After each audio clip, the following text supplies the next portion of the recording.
Wait. Have you ever been so gaslit by a stranger that you actually started believing you committed a literal crime? Seriously, imagine walking home with some ice cream, minding your own business, and 5 minutes later you're being accused of something so heinous that your entire life flashes before your eyes. It sounds like a movie, right?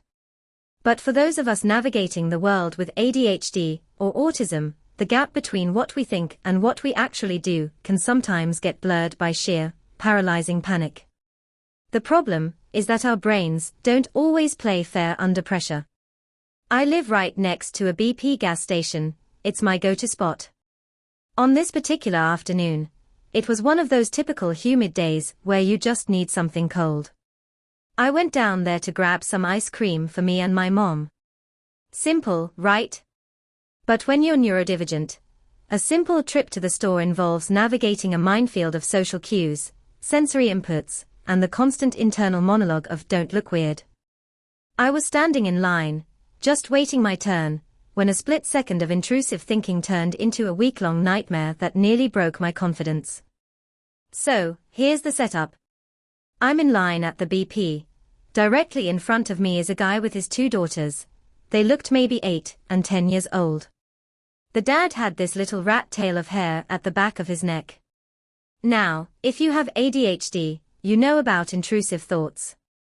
I wasn't actually going to do anything, but I had this fleeting, subconscious thought about how the girls were playing with his hair, and my brain went, what if I just gently touched one of their hair?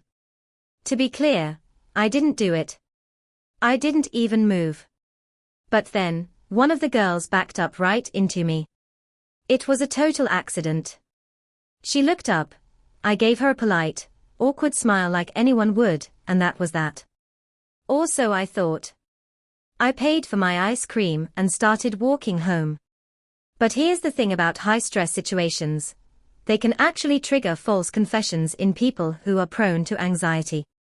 When a car suddenly pulled up beside me as I was almost home, and a woman started screaming about me pulling her daughter's hair, my brain short-circuited. I went from I didn't do anything to wait, did I? Did my hand move without me knowing, within 30 seconds? I was so terrified of the confrontation that I actually told her I did it. I confessed to something I never did just to make the yelling stop. And then she dropped the bomb. She called it sexual harassment and demanded my name and address, threatening the police and the BP security footage. In that moment, survival instinct kicked in. I wasn't about to give this lady my real identity when I was already spiraling. So, I did what any gamer would do. I told her my name was Leon Kennedy, yeah, the guy from Resident Evil, and I gave her the address of the first house I lived in when we moved to the city years ago. She actually bought it. She drove off satisfied, and I sprinted into my house, locked the door, and felt physically ill. I was shaking, crying, and convinced my life was over. But here's the turning point, my mom. She knew me. She knew I would never do that. She went straight down to that BP, because we're friends with the staff there. They pulled the tapes. They watched the whole thing frame by frame. And guess what? Nothing. I never touched her. I didn't even come close. The footage proved I was just a guy standing in line holding ice cream. Seeing that truth was the only thing that allowed me to sleep that night, even though the trauma of the accusation kept me inside the house for days afterward.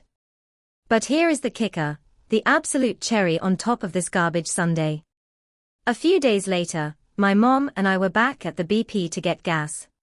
Our friend who works there was behind the counter, and my mom asked if that family had ever followed up or taken action.